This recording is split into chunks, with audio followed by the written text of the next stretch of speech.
MECHA BREAK having its first balance patch, players will be naturally wanting to know what the new meta is and who has fallen from grace or rose up to fame. This video will be showing my opinion of what suits are strong and need nerfs still, what strikers are weak and could use a bit of love, and those that sit in the middle.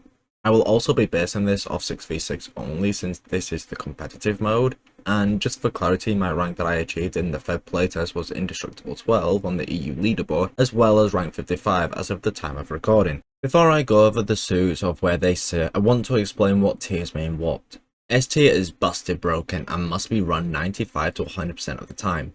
Not having these strikers is basically trolling. A tier is very strong and, dare I say, balanced. Could do with some buffs or nerfs, but can be left alone as is and be fine. B tier is for niche and situational strikers, but they are strong at the role they do, but not the best to have multiple B tiers on one team. Tiers they have one thing going for them, but generally just outshined by other strikers to the point this tier is no longer viable for optimal success. D tier is, don't you dare pick this suit, you are throwing my ranked games. Most of the games were recorded by me, but there are some suits I just can't play, so I've been given permission to use by their respective owners so I don't disservice their capabilities. Furthermore, the gameplay is from the old balance patch, but my opinions of the suit is based on the current patch because it took me about 4 hours to get all the background gameplay as is. Now that the tiers have been clearly defined, here is the list.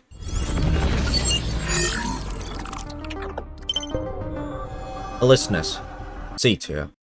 Alysnes is the default striker of the game with jack of all trades but master of none. Has a gun, melee and a shield for parries, and is a general annoyance with the fall lives mechanic and rail cannons to interrupt enemy attacks, but to be completely honest with you, he has an identity crisis. Is he a frontline melee suit and objective based like Welkin since it even states this in the game? Alysnes, hitting the front line!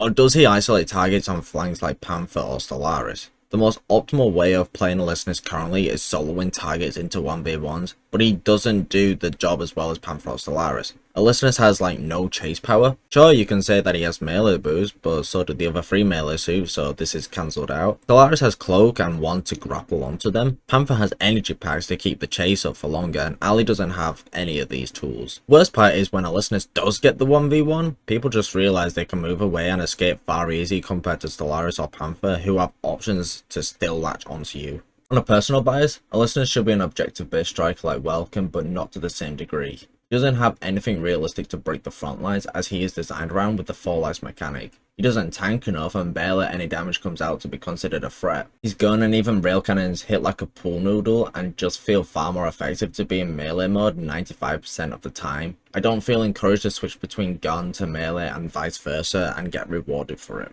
As a band-aid fix, his 2 ability can be changed to the old Aquilla shield back in August playtest. It gives him some more tankiness and frontline breaking potential as he should be, but this is going to need a better rework for the future. Now let's say his 2 ability gets changed into something viable to break front lines. His fall life mechanic is going to be so toxic to go against. A suggestion to counter this is when he loses his armor, he has a period of time where he can't armor back up. So the shadow clone's effects wear off and he's just in baby form for like 5 seconds. This is the 5-second window to kill him before he gets to have the opportunity to armor up again when he wants to. Gives enemy a chance to punish an overextended Alysnes and be done with him. Alysnes, C tier.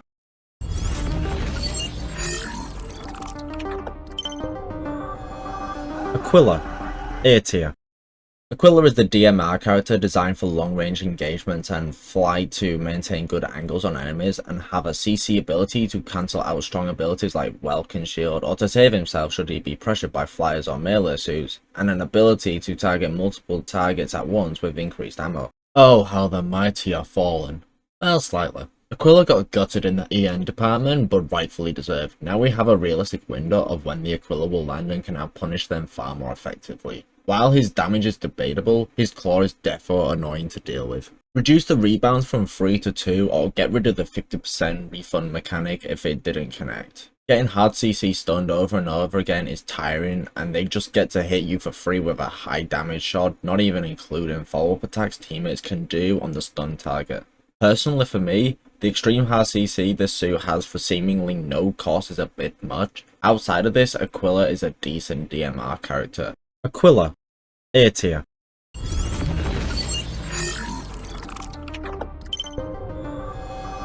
Falcon, D tier. The ADHD striker of Mecha Break, a flyer that is designed to burst down enemies with crazy damage and high evasiveness with its custom moves and flight mode. Now I can't pilot this suit to its full potential, so all the gameplay you see is from Silver Claws. Falcon didn't cut it in the old patch and still doesn't now. He was okay and fine in the February playtest, but even with the damage buff he got on launch, everyone else got some kind of defensive buff and it just null voids out the buff, but now even worse than before. High ranks he can get smashed so quickly because of one wrong play and he just doesn't burst down enemies enough. A Panther can down slam into lands and delete 99% of his HP. He needed the EN nerf that he got on launch so he has to land more, but he's not threatening in damage anymore, which isn't a healthy balance trade. He has evasiveness, he has windows to be attacked, but the damage just isn't there. Recon Kit got some much needed love which I like and can now even be spammed on and off, so during Storm this is going to be a highly mobile wall hack device for the team. But it still doesn't make him viable outside of this because the Storm only lasts for 1 minute in one game mode. Either left click, right click or 3 needs to be damage buff because right now he just doesn't do any threatening damage whatsoever. Falcon, D tier.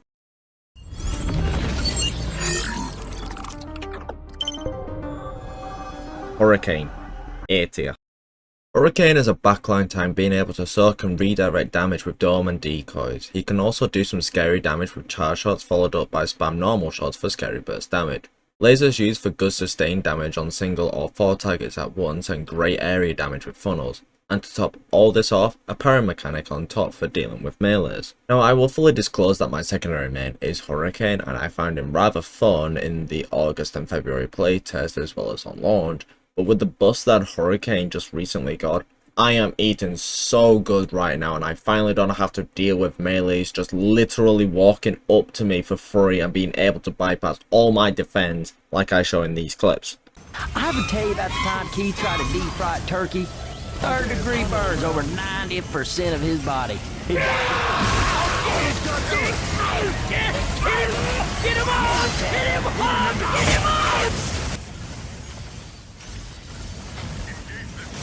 No.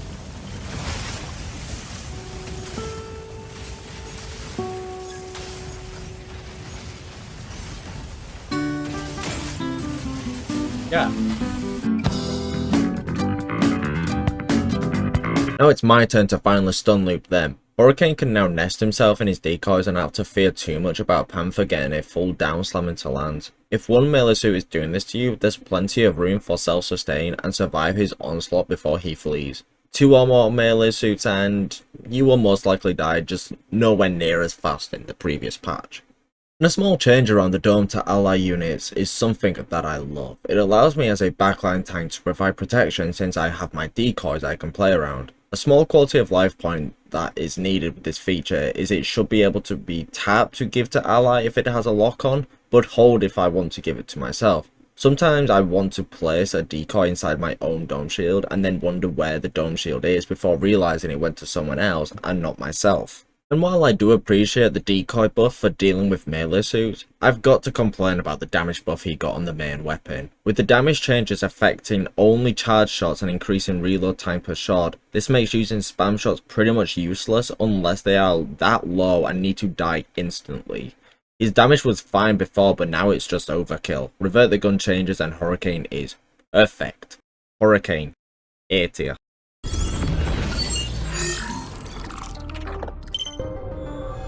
Inferno, S tier.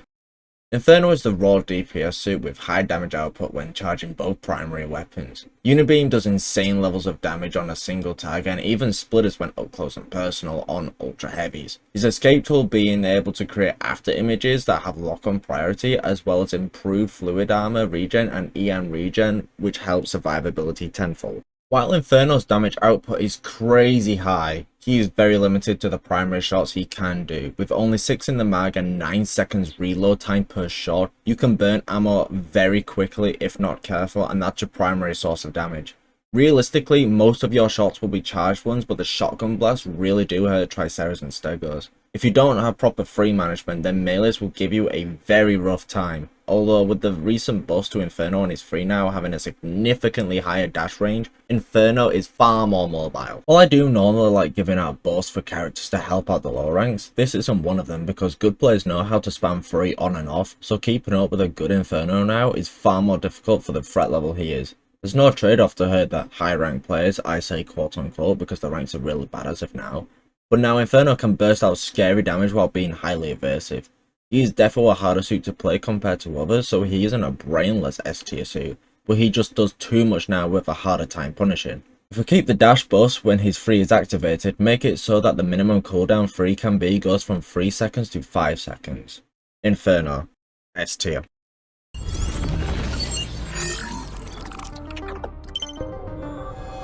Luminae, S tier. Luminae is the mercy of Mecha Break, ample of heal options to choose from and extremely fast and nimble. Sometimes you can't always rely on your teammates to kill, so the medic has to get his hands a little dirty. Enemy down. You got what you deserve.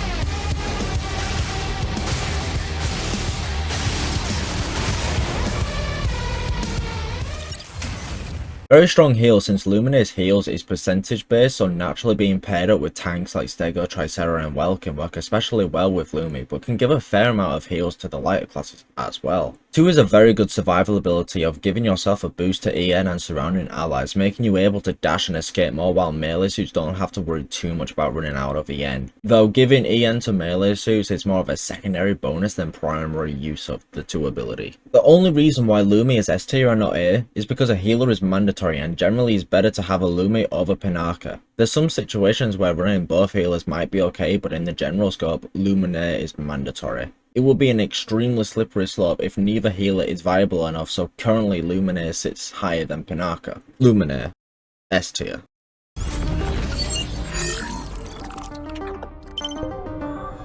Narukami, D tier. Narukami is your typical sniper character. Sit in place, shoot some shots and relocate every now and then. However, let's give the sniper invisibility by several options. Decoys to make you invisible, grab a hook on wall to make yourself invisible, and even a stasis field dome for invisibility for teammates as well as yourself. Now I know this will hurt some COD players, but Naru is a throw pick. In low ranks Narukami will hardly be focused on, so he just gets free value. Higher ranks people can understand where Naru is based on shot trails, and Naru will be chased around, which means no sniper mode, which means no team value. And with the several buffs Naru got on this patch, still nothing changes meta wise. You want to cloak someone else, they can't be doing offensive actions for the field to work, and this game is very fast paced with lots of things going on, so practically cloaking allies doesn't really make Narukami quote unquote viable now.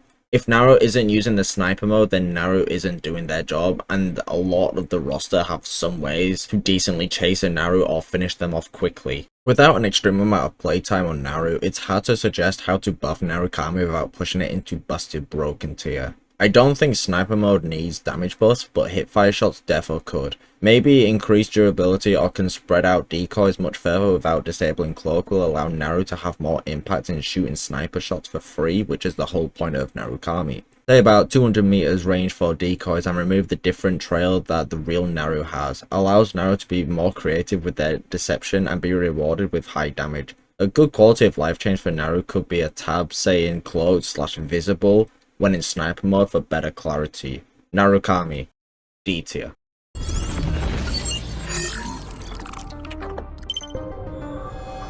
Panther, B tier.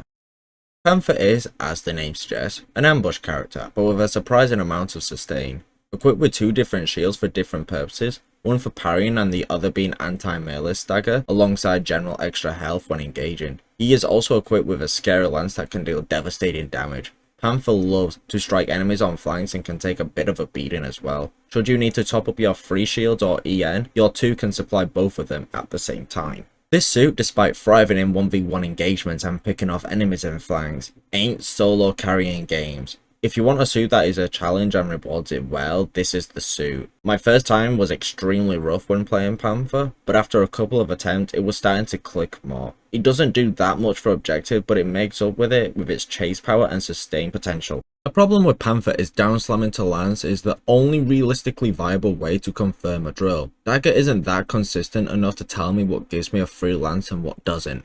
I can down slam and sometimes they're visibly stunned for some time, not talking about EN stuff. Other times they get the slash and move straight away after. As for down slams, it seems the light and medium suits can dash away sometimes, but other times are visibly stunned for a longer time. Heavies and ultra heavies can't dash away after being slammed, which I'm fine with, but sometimes they can dash and I still randomly pick them up. Not to mention, sometimes when I go for a slam, I fall to the ground, but they don't. Or they fall to the ground and I don't. It's wildly inconsistent. Down to this problem, consistency and fair staggers needs to be added. If you do one slash to their face, they can dash away. But if you get the full 3-string slash off and the third hit is hard to land without a terrain constraint, then the land should be confirmed. If I get one slash on their back, I should get a free land. Parry windows can be activated at any time during the 3-string combo to keep things fairer. As for down slams, there needs to be far more visibility on when a melee suit is doing it, and I'm not talking about Panther specifically, I'm talking about all the melee suits in general. I think down slam should have a charge meter, to be completely honest.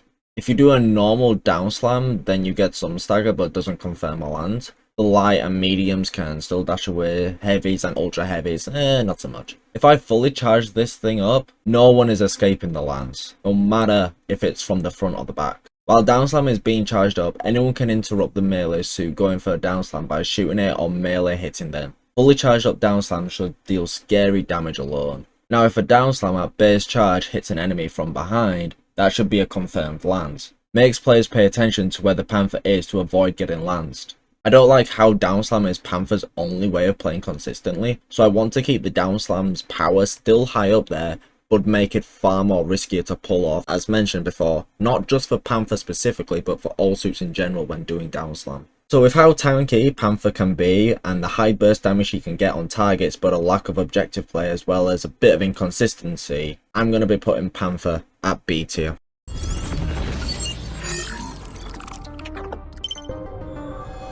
Pinaka, B tier. Pinaka is the other medic in the game, but with less of a focus on healing and more on utility.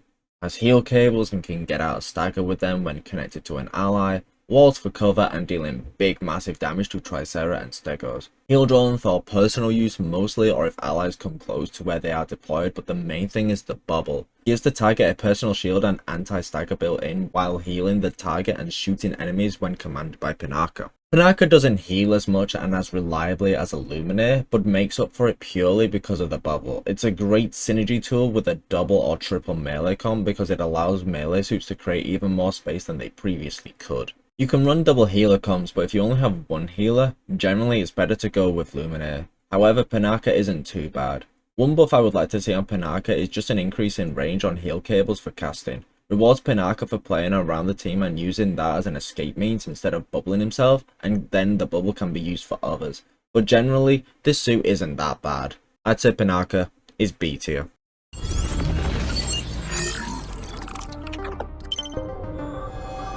Serenith, C tier. Serenith is a support style mech, but not for healing. Serenith is designed to ruffle defense's feathers with orbital strikes, IFF hacking cables to reverse targets of what they see as ally and enemies, and it can also be used to cap objectives from far away. Anti-lock-on ability and scans that work from behind cover, combined with a terrain-piercing charge shot mode for its primary weapon. Serenith got some pretty decent buffs: stun on cable, debuff removal on 2, mobility improvements and some more damage on the charged orbital strike. But despite all this, it's far too situational of a suit to be optimal for success. The only mode where Serenith can work is Destroy Core Extractor mode on the observatory maps. Outside of this, it's questionable at best and throwing at worst. It's not designed for TDM mode, not useful on payload missions despite Tricera and Stego being a staple because the charge orbital strike doesn't hit them sitting on their car due to car boost, and questionable on the 3-node capture maps. On key mode, yeah, you can grab the key, but to secure that key you will be very much needing your 2 and its full duration, which is your main defense and got a long distance to travel compared to melee suits that can just boost over. The suit is labelled as a support, but it doesn't provide any crazy levels of utility for the team to use. It's more of a selfish artillery character that is far too specific to be used consistently. One major buff I think is needed is spam shots need to hurt far more than they currently do, because they hit really weak to the point it's only worthwhile fully charging primary shots. Serenith, C tier.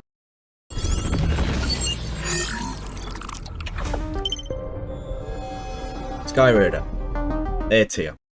Skyraider is the bomber jet in Mecha Break. Scary damage with his free ability and right click. Jamming missiles through stall points and a strong damaging primary weapon when charged up. While he doesn't have the spiral down like Falcon does, he more than makes up for it with health and disruption utility. Right click and jamming missiles can be used on points to stop people grabbing keys or nodes. Your free hits like a truck, and primary charge shot is 13.5k damage raw, which hurts Triceras, and they are your primary target, if not then a Stego. He mostly got nerfed, but he didn't need the right click damage buff per second from 3k damage a tick to 3.2k damage a tick. He was fine beforehand, but this change seems a little strange.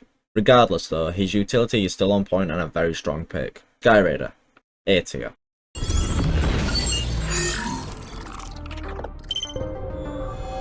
Stego, A tier. Stego is missiles. Stego is fire everything at once and watch people drop. Stego is life. Enough said.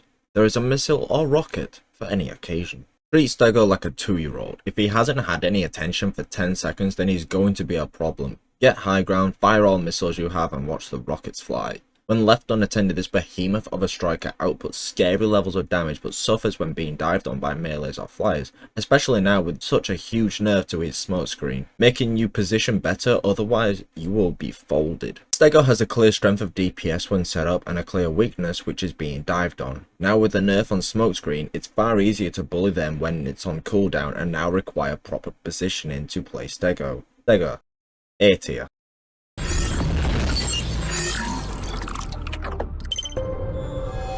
Stellaris, S tier. Stellaris is the melee stealth assassin that comes with a grapple hook to latch on and pull yourself towards enemies, several different combos for different situations, and also a ranged melee slash for moderate damage from afar. While Stellaris mains out there, who hurt you? Why do you feel the need to act the way you do? You can't fight fair in a 1v1 and feel skilled about doing it, but when 2 or more enemies join in the fight, you run away like a coward. Jokes aside though, this suit is so unfair to deal with in a 1v1 engagement. With Panther you know what's gonna happen, which is just mostly down slam into lands, but Stellaris is just so many layers of unfairness. The primary way Stellaris engages onto targets is with grapple hook, which is 370 meters, and while it does, okay damage for a non-parryable move, the scary part comes from the follow-up strikes and then safely goes back to invis. It's not like you can track how long the invis is up accurately because the cooldown is basically anytime between 1 and 16 seconds. My problem with Stellaris is how long the cloak can last as well as how long free scrambles lock on systems. Not really a window to fight back in a sense. With Panther you can kinda dance around cover to make downslam whiff or have minimal effect to dodge the lance, but Stellaris is you can't hit what you can't see. Lower how long cloak can last as well as the free ability will allow players to fight back in a sense, as well as also maybe lowering the grapple hook range to about 200 meters and removing stun on the range slashes. Like, why does that exist? Stellaris, S tier.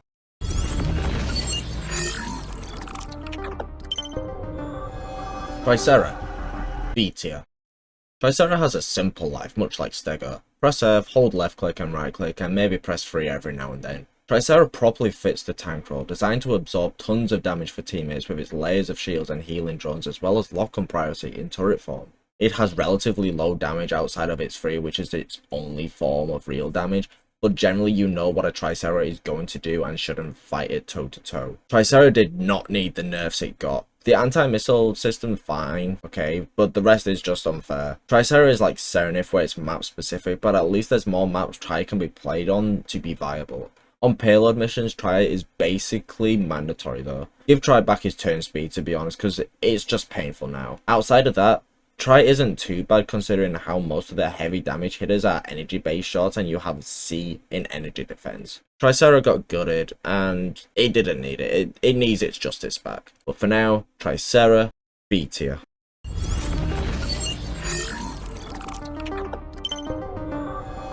Welkin, D tier. Such a weak suit, honestly. The amount of times I've died and I've struggled to get kills with Welkin is honestly laughable. The nerfs just completely gutted Welkin. Welkin's D tier now. We gotta buff Welkin. Hashtag buff Welkin.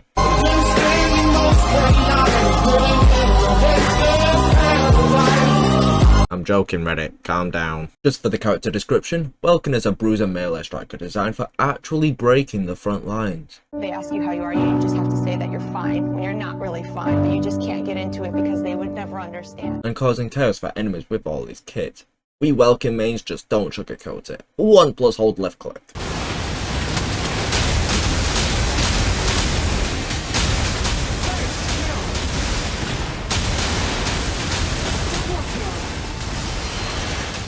One being his cage to boxing enemies and the point making sure no one comes in or out. His 3 being his personal shield for absorbing damage and blocking energy damage. Direct energy shots like Aquilla, Narukami and Inferno's primary will still hit Welkin but minimal damage. It can now also stop melee staggers from the front with his 3 shield. And to top it all off, flashbangs for lowering non-complex parry shields like Hurricane and Stellaris, drones and stasis fields on the battlefield, and interrupting tags like Inferno's laser beam. Welkin has received buff after buff and now he's finally gotten a nerf. All of which just hardly affected him outside of those players who are legit carried by the suit. He's still a massive problem for dealing with on the objective, and his free ability still has the energy cancelling haze. So many levels of unfairness, and a good Welkin main will hardly die because they know how to cycle their cage and front shield effectively. With all my playtime on Welkin, this is how you actually nerf him so he remains strong but fairer and more balanced. First of all, let's lower his free ability shield HP and remove energy cancelling haze. The shield should be used as a know when to raise and lower it. If it pops, which it should do if it has pop management, then it goes on the full 24-second cooldown, which will allow for a greater window to put some hurt on Welkin. The cage HP is just a bit too high. It needs to be lowered to 50k so then it can pop more frequently when one person is shooting at it, and remove the axe drones from the cage. That's just so unnecessary. Finally, flashbangs can be used while parried. It's bad enough his free shield can just save him mostly for 8 seconds, but interrupt enemies while parried is so dumb. I like flashbangs being used as interrupt and scrambling systems if the enemy is looking at you, but why can you be allowed to save yourself after being parried by flashing them or raising free shield? Welkin mostly doesn't care about being parried. So many get out of jail free cards, and I don't think you should be allowed to use your abilities if parried or clashed. Get rid of those. Welkin, S tier. And this is my tier list, with suits also being placed in order as well. Please feel free to explain if you think I'm wrong about certain placements of characters in the comment section down below. Thank you for watching, and I'll catch you in the next video, hopefully soon.